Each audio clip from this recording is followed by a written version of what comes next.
So you mentioned private credit. Obviously, private equity is a little bit more prominent. It's potentially a bit more contentious because they have ownership.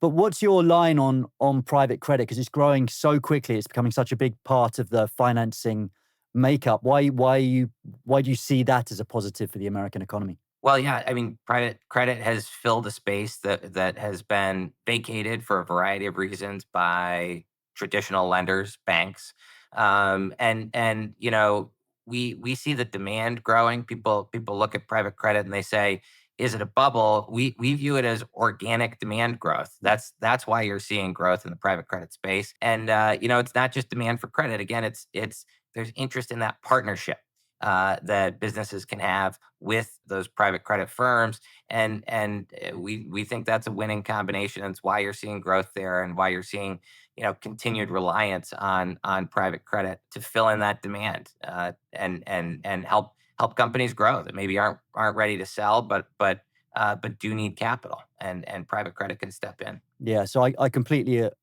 agree on that, and I think there's a lot of people in the mainstream finance world bad mouthing private credit at the moment. Talk of systemic risk. I don't see that at all. I see it as the opposite of systemic because you're funding private credit funds are funded with equity, and so these are grown up investment decisions. It's not risk on risk, and it's not leverage on leverage. So I'm actually really excited about the private credit opportunity over the coming decade or so.